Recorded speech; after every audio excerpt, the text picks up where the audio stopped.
Doctor Bhimrao Ambedkar ने देश को संविधान समर्पित करने से पहले एक आशंका जाहिर की थी कि बढ़िया से बढ़िया संविधान अगर गलत लोगों के हाथ में चला जाए, यानी कि जो उसको संचालन करने वाले लोग हैं वो अगर सही नहीं है, तो कितना भी अच्छा संविधान क्यों ना हो वो अपना रिजल्ट नहीं दे पाएगा, यानी कि जिस उद्देश्य से वो लिखा गया उसको नहीं पूरा कर पाएगा।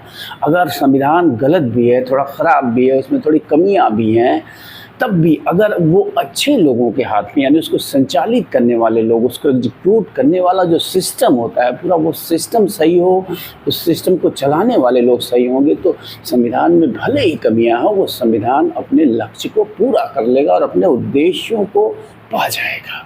तो क्या आपको नहीं लगता है कि हमारे भारत का जो संविधान है, वो जो आशंका थी डॉक्टर भीमराव अंबेडकर की कि इसको संचालित करने वाले अगर अच्छे नहीं होंगे तो ये रिज़ल्ट अच्छा नहीं दे पाएगा, तो क्या आपको नहीं लगता है कि हमारे देश का संविधान सच में गलत लोगों के हाथों में चलता जा रहा है?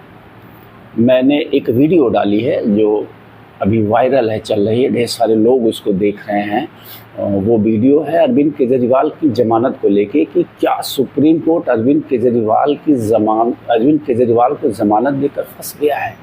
एक्चुअली वो वीडियो में मेरे अपने कुछ विचार नहीं है। मैंने एक वीडियो चैनल है जो सुप्रीम कोर्ट के आदेशों की एनालिसिस करता रहता है, लॉ चक्रा, उस वीडियो को मैंने डाला है सपोर्ट में, और कुल मिला के वही बातें हैं। तो मैं व्यक्तिगत मेरे विचार भी हैं कि अरविंद केजरीवाल की ज़मानत सही है या गलत है। मित्रों, हमारे देश का संविधान कहता है कि एक भी निर्दोष को सज़ा नहीं होनी चाहिए, भले सब दोषी छूट जाए।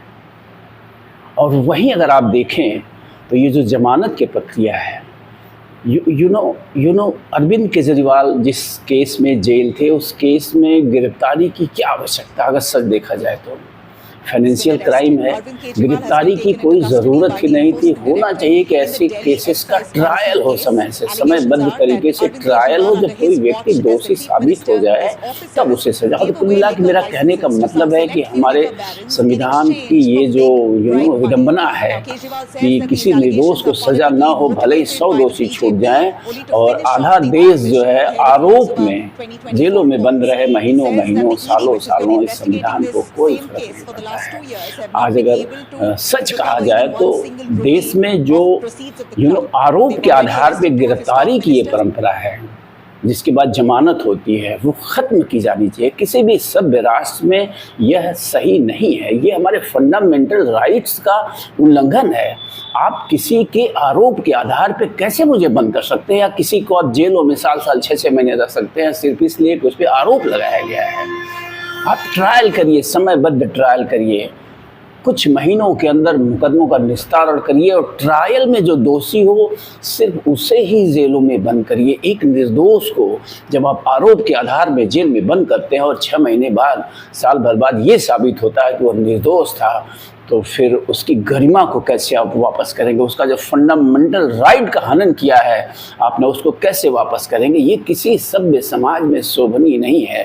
तो कुल मिला के मेरा ये विचार है, छोटा सा संक्षिप्त विचार, कि ये गिरफ्तारी की प्रक्रिया आरोपों के आधार पे, चाहे वो जघन्यतम क्राइम ही क्यों ना हो, कुछ एक्सेप्शनल को छोड़ के, जहाँ व्यक्ति एकदम जघन्य हो चुका हो, जिसे रस्सियों में बांध के रखा जाना अनिवार्य हो, अन्यथा ये छोटे मोटे मामलों में, जैसे ये अरविंद केजरीवाल का ये फाइनेंशियल क्राइम का मामला था, ऐसे मामलों में मैं नहीं समझ पाता हूँ कि आरोप के आधार पे गिरफ्तारी का क्या औचित्य है। क्या कर रहे हैं हमारे देश के संविधानविद, क्यों न इन छोटी छोटी बातों को वो सुधार पाते हैं? क्यों गिरफ्तारी? आखिर वो निर्दोष जब गिरफ्तार होगा तो उसकी गरिमा को कौन वापस करेगा? दशकों तक मुकदमे चलते रहते हैं और व्यक्ति आरोप के आधार पे दोषी माना जाता है, और जो असल दोषी हैं उनको आप देखेंगे कि वो जेलों में जाते हैं, वो जमानत लेके चले आते हैं, और जो असल में कमज़ोर है, जो गरीब है, उसको जमानत देने वाला कोई नहीं है। अगर आप जमानत की पूरी प्रक्रिया को देखें, और ख़ासकर मैं तो ये कहूँगा कि भारत जैसा देश, जहाँ का नेक्सस जग जाहिर है कि यहाँ की पुलिस करप्ट है, करप्ट है। यहाँ की निचली अदालतें भी करप्शन के आरोप से बची नहीं हैं, यानी कह सकते हैं कि निचली अदालतें भी पूरी तरह से करप्ट हो चुकी हैं। चाहे आप माने चाहे न माने, चाहे आप कहें चाहे न कहें, लेकिन जानते आप सब लोग हैं कि निचली अदालतें पूरी तरह से करप्ट हो चुकी हैं। पुलिस व्यवस्था पूरी तरह से करप्ट है और हाई कोर्ट तक के जजेज भी जमानत के मामले में माफियाओं के, गुंडों को, अभी अब देखे होंगे हाल ही में कई सारे गुंडों को सजा हुई है निचली अदालत से, और बमुश्किल 10-20 दिन बाद वो हाईकोर्ट से जमानत पे आके ऐश कर रहे हैं, राजनीति कर रहे हैं, वो संसद में जाने की कोशिश कर रहे हैं, वो कानून बनाएंगे आपके लिए।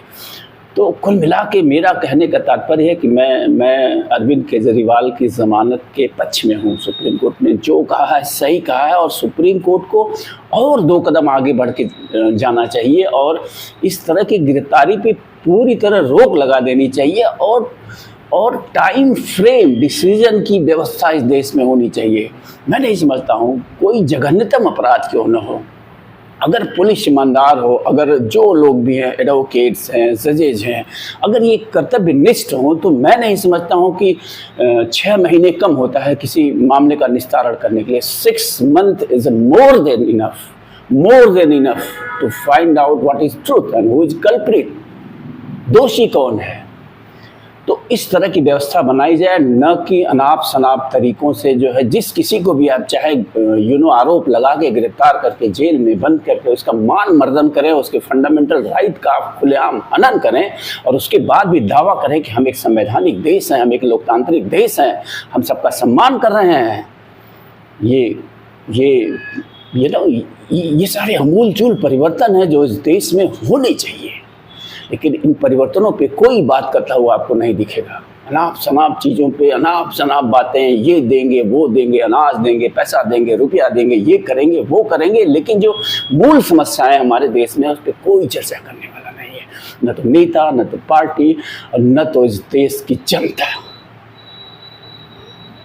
ये सब दोष लोकतंत्र में जनता का है, हमारा है, आपका है, हम सबका है, क्योंकि हम सब न तो अपने कर्तव्यों के प्रति जागरूक है, न तो अपने अधिकारों के प्रति ही जागरूक है। हम भेड़ बन चुके हैं, हम भेड़ की तरह जो है इन नेताओं, अभिनेताओं, न जाने किन के पीछे भाग रहे हैं। कल एक मैच था परसों IPL का, एंड मैंने देखा कि 45 करोड़ लोग लाइव उस मैच को देख रहे थे। वो RCB और धोनी की जो टीम है उसके बीच में मैच था। 45 crore people were watching that cricket match. My goodness, 45 crore लोग सिर्फ एक साथ अपने घर की छतों पे खड़ा होकर संवेग स्वर में एक बार कह दें तो ये देश बदल जाए। अगर किसी मुद्दे पर वे एक साथ 45 करोड़ लोग खड़े हो जाएं, अपने घरों से, सिर्फ अपने घरों से हाथ रेस करें, अपने हैंड को कहें कि हम देश को बदलना चाहते हैं, देश बदल जाएगा।